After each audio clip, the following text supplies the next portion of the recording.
Las verdaderas aventuras del siglo XX. Aventuras que emocionaron al mundo.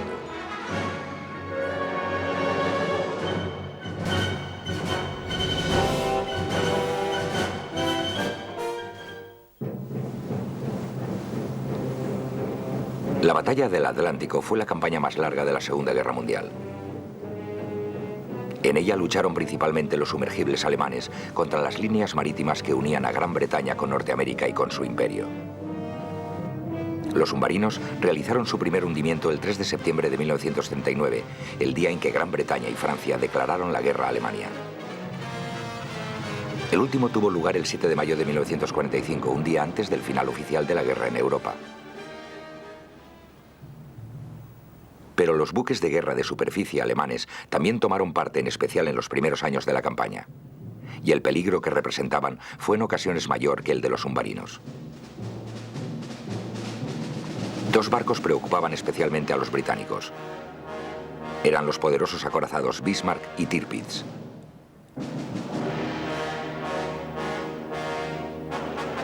Hitler, poco después de llegar al poder, expresó su intención de construir una poderosa flota, lo bastante fuerte como para medirse con la Marina Real.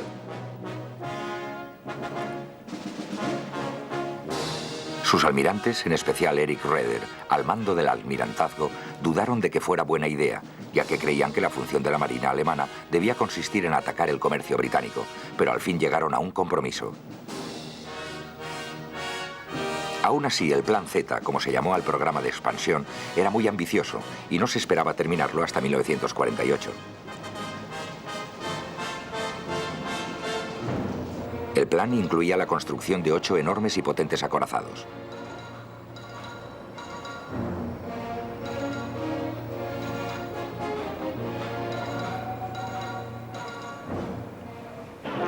Hitler presidió la botadura del primero de ellos, el Bismarck, el 14 de febrero de 1939. Fue un momento de orgullo para los hombres que lo habían construido y para la Marina alemana en su conjunto.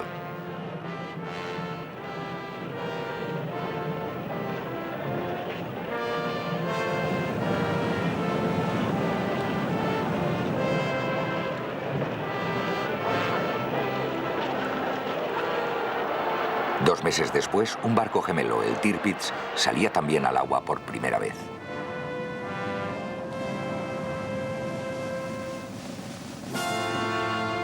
Estos dos poderosos acorazados iban armados con 8 cañones de 380 milímetros, apoyados a su vez por 12 cañones de 150 milímetros y 16 de 105 milímetros.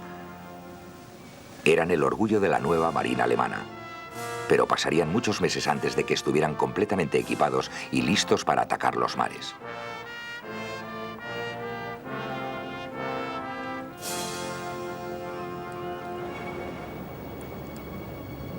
Cuando estalló la guerra en septiembre de 1939, había otros buques de guerra alemanes en el mar para perseguir a los barcos aliados.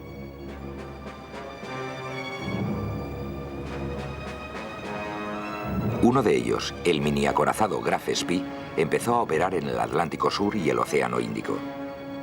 No tardó en dejar tras él una estela de barcos hundidos.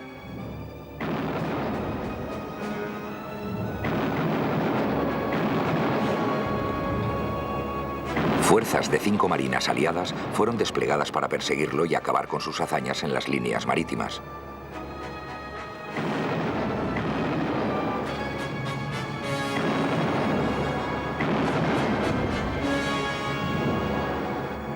Con el tiempo, el Graf Spee quedó atrapado en el puerto de Montevideo, en Uruguay.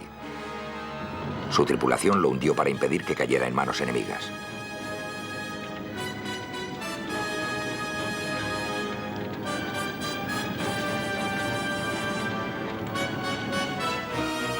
Para entonces, los cruceros de guerra Scharnhorst y Gneisenau se habían unido también a la batalla. Los submarinos también estaban en el mar, pero en ese momento eran demasiado pocos para que supusieran una seria amenaza.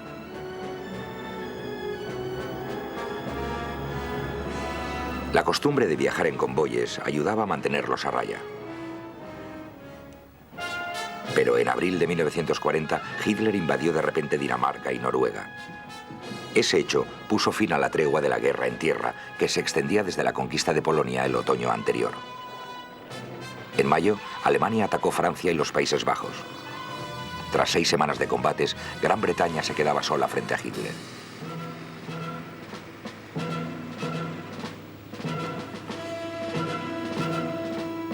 Esas 2 campañas produjeron una tregua en la batalla del Atlántico, pero esta no tardó en recrudecerse.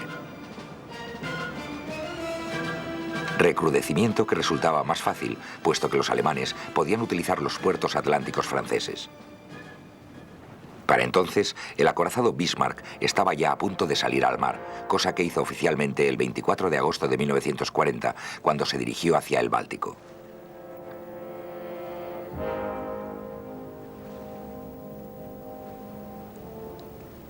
Allí se inició un periodo de entrenamiento intensivo destinado a formar a su tripulación de 2000 hombres, de modo que pudieran operar el barco con la máxima eficacia.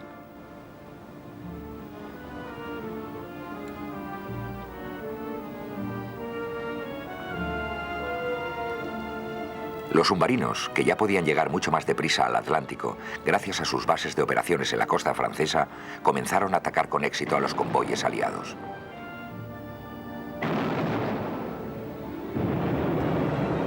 Parte de su éxito se debió a la desesperada escasez de barcos escolta disponibles para proteger adecuadamente a los barcos mercantes. El primer momento feliz, como lo llamaban los capitanes de los submarinos, duraría hasta la primavera de 1941.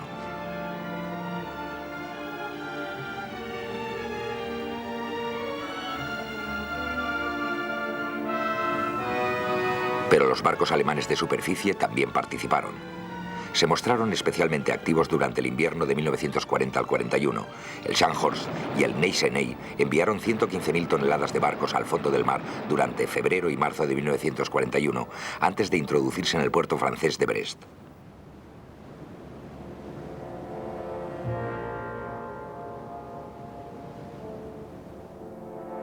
El gran almirante alemán Erich Raeder, comandante supremo de la Marina, preparó entonces un plan ambicioso al que llamó Ejercicio del Rin.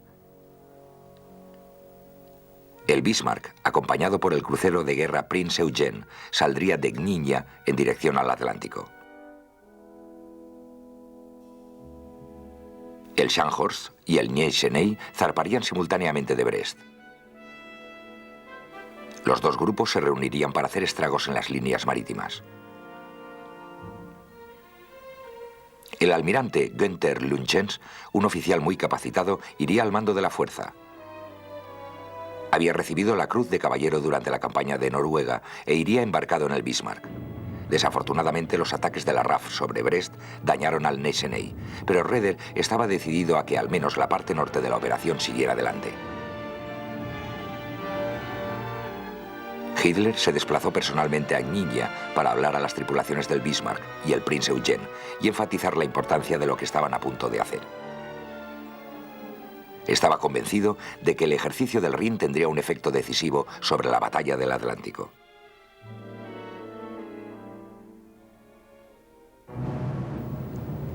El 18 de mayo de 1941, el Bismarck y el Prinz Eugen se hicieron a la mar.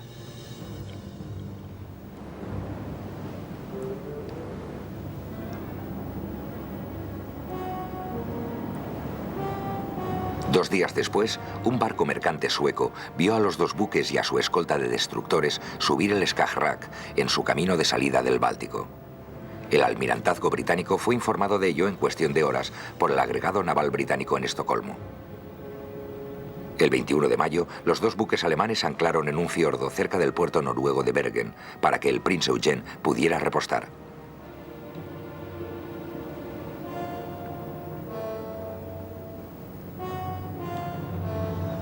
Se enviaron allí aviones de reconocimiento fotográfico de la RAF.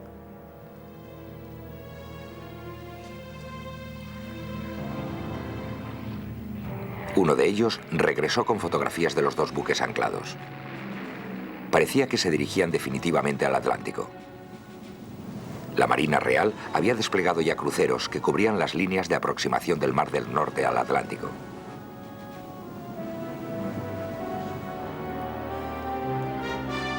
Parte de la flota nacional británica recibió orden de partir de su base principal de Scapa Flow, en las islas Orkney, y dirigirse hacia el estrecho de Dinamarca. Uno de los barcos principales de esa fuerza era el recién construido acorazado Príncipe de Gales, con sus cañones de 14 pulgadas. Otro era el crucero Hood, Garfio. Cuando fue lanzado en agosto de 1918, sus cañones de 15 pulgadas y su velocidad superior a los 32 nudos hicieron que se le considerara como el buque de guerra británico más poderoso. Sus maniobras por todo el mundo habían confirmado su posición como orgullo de la Marina Real. El 22 de mayo, la RAF llevó a cabo más vuelos de reconocimiento para establecer si los barcos alemanes habían partido, pero la niebla les impidió confirmarlo.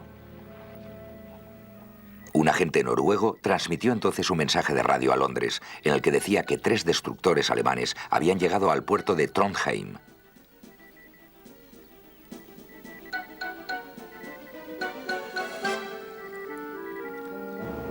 El almirantazgo británico dedujo que eran los mismos que habían escoltado al Bismarck y al Prince Eugen, pero que los 2 buques habían partido ya, puesto que en el mar abierto del Atlántico no requerían los servicios de los destructores.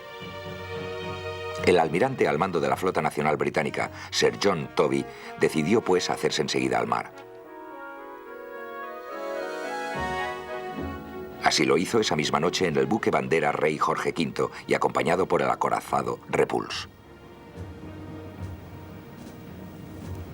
Con ellos iba el portaaviones Victorious, que transportaba aviones Swordfish de torpedos. Entretanto, Lutyens se dirigió hacia el estrecho de Dinamarca en la creencia de que la niebla que le habían informado había allí le permitiría salir al Atlántico Norte sin ser visto. Sin embargo, allí estaban colocados 2 cruceros británicos, el Suffolk y el Norfolk, que divisaron al Bismarck y el Prince Eugen.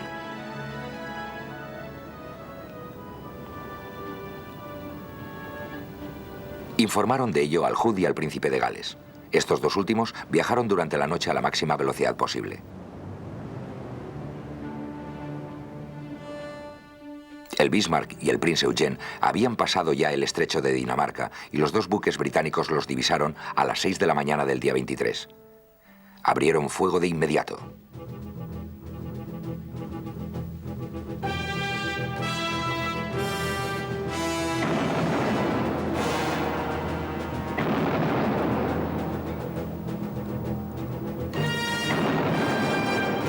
El Bismarck y el Prince Eugen contestaron al fuego, concentrándolo en el Hood.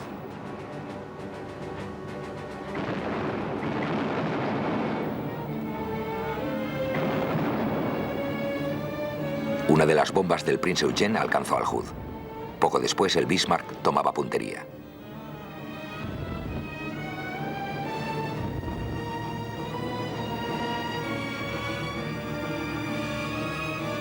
Una de sus salvas cayó sobre el buque británico, que estalló en pedazos.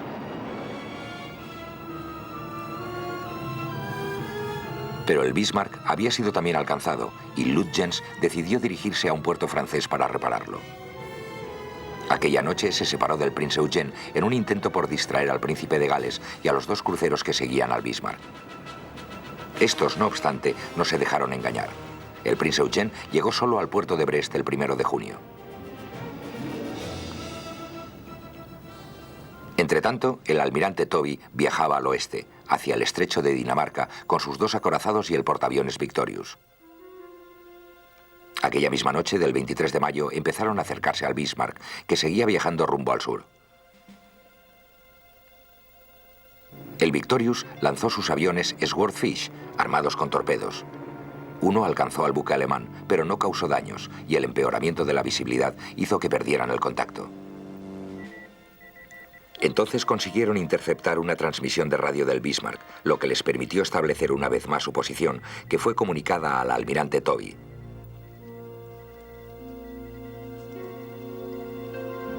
Pero el almirantazgo temía también que el Bismarck pudiera atacar un convoy de tropas que se dirigía a Oriente Medio desde Gran Bretaña.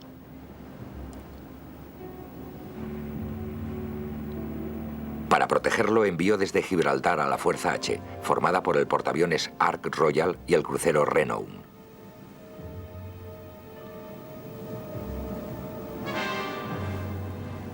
Pero el empeoramiento del tiempo hizo que el Bismarck se perdiera de vista una vez más. Hidroaviones Catalina despegaron de su base en Irlanda del Norte para intentar localizar al acorazado alemán.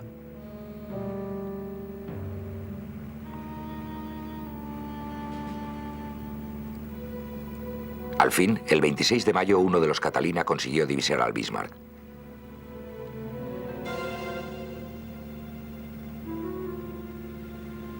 La tripulación envió de inmediato un mensaje con su posición.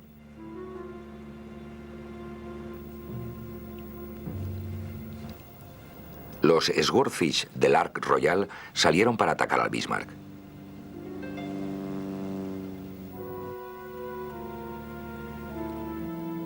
Desgraciadamente, por culpa de la falta de visibilidad, atacaron al crucero Sheffield, que perseguía al buque alemán. Fue una suerte que sus torpedos fallaran el blanco. En cuanto aterrizaron los Swordfish, se les rearmó de inmediato y recibieron la orden de atacar de nuevo.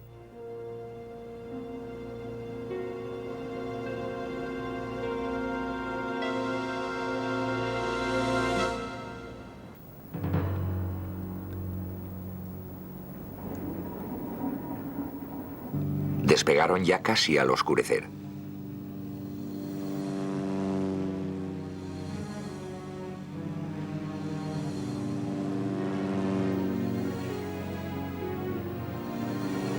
Consiguieron encontrar al Bismarck y atacaron con gran determinación. Al menos 3 torpedos alcanzaron al buque alemán. Uno de ellos averió sus propulsores de estribor y sus timones. Al amanecer, en plena tormenta, los destructores persiguieron al ya herido Bismarck. La única esperanza de su tripulación era que aviones alemanes destinados en Francia acudieran en su ayuda.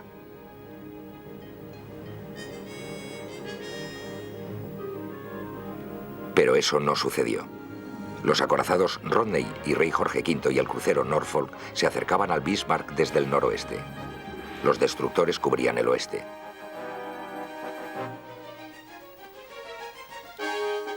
El crucero Dorsetshire se dirigía a cubrir el este después de separarse del convoy al que iba escoltando. El Renault, el Sheffield y el Ark Royal lo amenazaban desde el sur.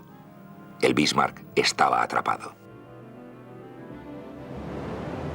Los primeros en acercarse al acorazado alemán fueron el Rey Jorge V y el Rodney, que se había unido a Toby la noche anterior.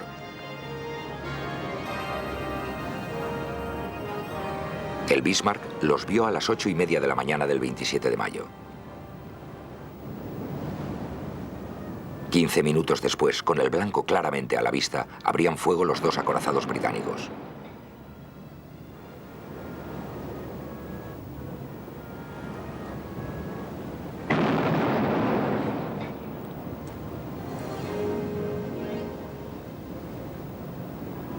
El Bismarck devolvió el fuego, pero aunque consiguió encuadrar al Rodney con repetidas salvas, no lo alcanzó con ninguna. A medida que empezaban a disparar más barcos británicos, la fuerza superior de su fuego comenzó a notarse. Todas las salvas caían ya cerca del acorazado alemán y algunas lo alcanzaban.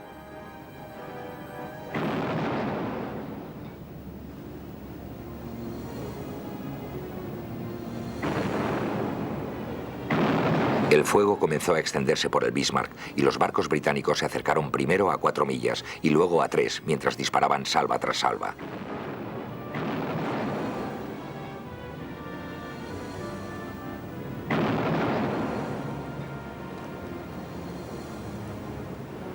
Al fin el Bismarck dejó de responder, pero su bandera de batalla seguía ondeando. Había sido alcanzado primero en sus 2 torres delanteras.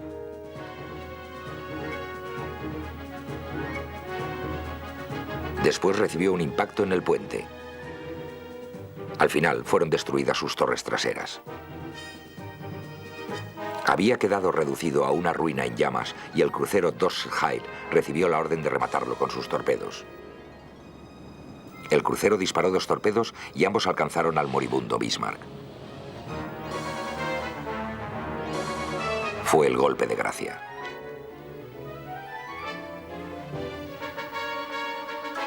El acorazado se volcó.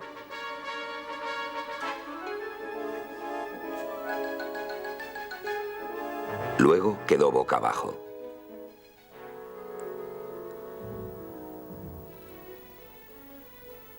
Después se hundió, primero por la parte de babor, llevándose consigo al almirante Lütjens y la mayor parte de la tripulación. De una tripulación de más de 2000 hombres, sobrevivieron solo 115. Estos fueron recogidos por los británicos y llevados a Gran Bretaña, donde pasaron el resto de la guerra como prisioneros.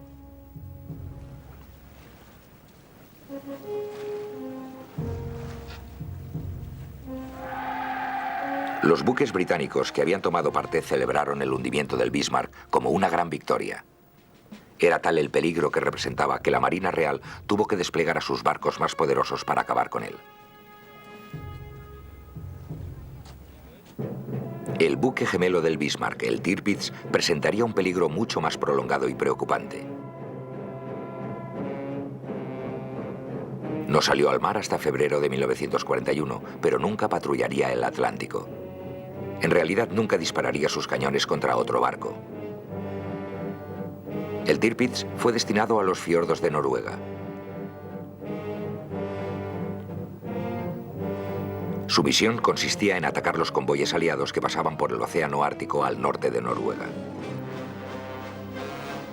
Esos convoyes transportaban armas y material de guerra a Rusia para ayudarla a mantener su titánica lucha contra Hitler. Los convoyes eran continuamente amenazados por los submarinos y aviones alemanes con bases en Noruega.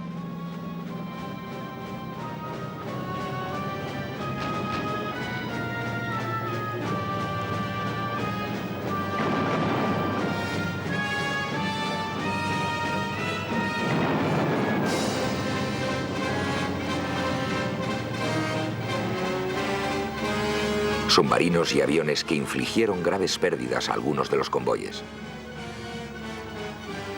Pero el mayor miedo de los británicos era que el Tirpitz saliera de su guarida y atacara un convoy.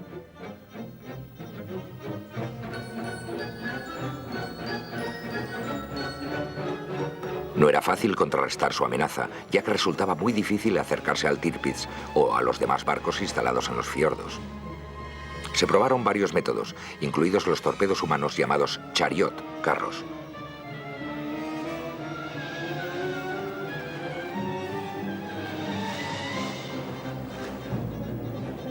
Estos fueron remolcados por el Mar del Norte, pero desgraciadamente los remolques se rompieron y hubo que suspender la operación.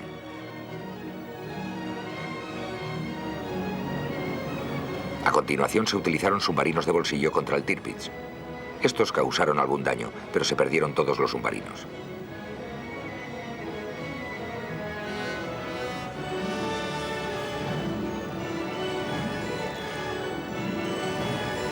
Se desplegó entonces un portaaviones.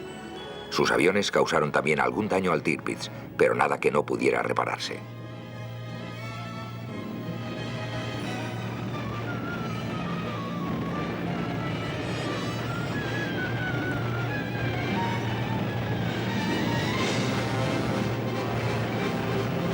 Al fin, en el otoño de 1944, la Real Fuerza Aérea, la RAF, lanzó 3 ataques contra el poderoso acorazado alemán.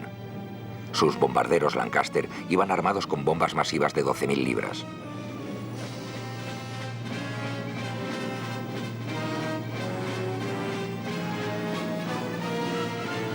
El Tirpitz sobrevivió los 2 primeros ataques.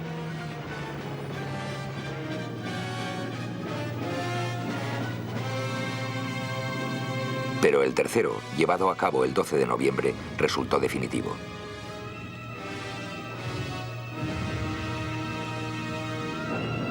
El Tirpitz fue alcanzado de modo fatal y se hundió con centenares de hombres de su tripulación.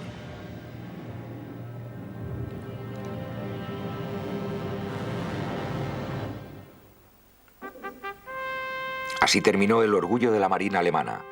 Durante sus breves vidas, el Bismarck y el Tirpitz supusieron una amenaza para sus enemigos que pocos barcos en la historia han podido igualar.